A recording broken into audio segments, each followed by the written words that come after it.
I don't think that you can understand the current situation properly without considering the role that postmodernism plays in this. Because postmodernism, in many ways, especially as it's played out politically, is the new skin that the old Marxism now inhabits.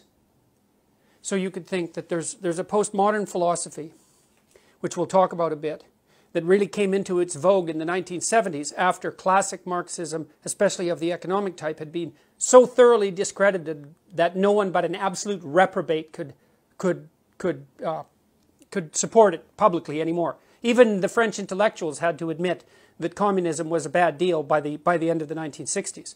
And what happened was that they played a sleight of hand game in some sense and rebranded themselves under the postmodern guise. And that's where identity politics came from. And so, and then that spread like wildfire from France, especially into the US, through Yale University, through the English department there, and then everywhere. And so what happened was, you know, there was this idea that the Marxists had put forth that the natural landscape of economic landscape is a battle. And it's a battle between the proletariat, the working class, and the bourgeois.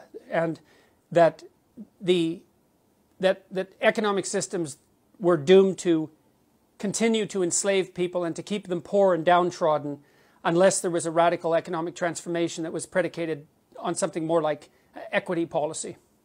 And then that was put into place in many, many places, as you no doubt know, throughout the 20th century, with absolutely murderous results. It was the most destructive economic and political doctrine, I think, that has ever been invented by mankind, and that includes National Socialism, because the absolute magnitude of the havoc wreaked by the communist systems exceeded that wreaked by Hitler. And that's, I mean, Hitler didn't have quite as long a time to pull his stunts off quite as effectively, but it was a catastrophic system. And one of the things that's quite interesting is that the full breadth of that catastrophe is not something that students are well taught in our current educational system, which has always made me very suspicious. For example, the students I teach usually know nothing at all about what happened in the Soviet Union under Stalin between, say, Stalin and Lenin between 1919 and 1959. They have no idea that millions, tens of millions of people were killed and far more tortured and brutalized by that particular regime, to say nothing of Mao.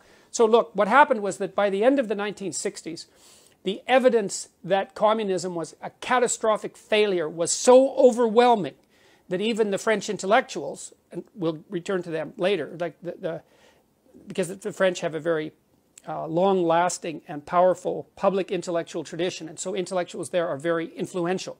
Even the French intellectuals like Sartre, Jean-Paul Sartre, the famous philosopher, had to admit by the end of the 1960s that the Stalinist, communist, Maoist experiment and all of its variants, not just those particular dictators, but all of its variants, was an absolute catastrophic failure. And then what happened was the postmodernists came onto the scene, and they were all Marxists. But they couldn't be Marxists anymore because you couldn't be a Marxist and claim that you were a human being by the end of the 1960s. And so they started to play a sleight of hand. And instead of pitting the proletariat, the working class, against the bourgeoisie, they started to pit the oppressed against the oppressor. And that opened up the avenue to identifying any number of groups as oppressed and oppressor, and to continue the same narrative under a different name. It was no longer specifically about economics. It was about power. And everything to the postmodernists is about power.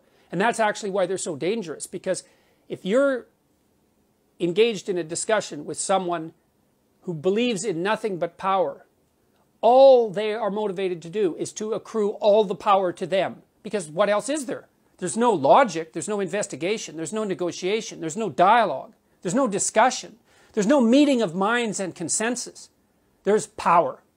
And so since the 1970s, under the guise of postmodernism, we've seen the rapid expansion of identity politics throughout the universities. It's come to dominate all of the humanities, which are dead as far as I can tell, and a huge proportion of the social sciences. And we've been publicly funding extremely radical postmodern leftist thinkers who are hell-bent on demolishing the fundamental substructure of Western civilization. And that's no paranoid delusion. That's their self-admitted goal. And I've identified, not only me, obviously, but one of the main players in this entire drama is a French philosopher named Jacques Derrida, who I think most trenchantly formulated the anti-Western philosophy that is being pursued so assiduously by the radical left. And I think its dangers cannot be, I don't think its dangers can be overstated. And I also don't think the degree to which it's already infiltrated our culture can be overstated.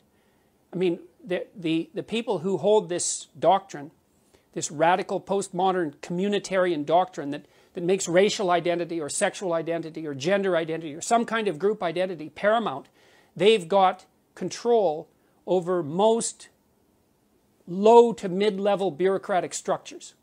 And many governments as well, but even in the United States, where a lot of the governmental institutions have swung back to the Republican side, the postmodernist types have infiltrated bureaucratic organizations at the mid to upper level. And that's actually what they're trained to do by their activist professors in university. And if you want proof of that, you can just go onto the websites of women's studies groups, for example, because they're some of the top offenders, and just look at what they say.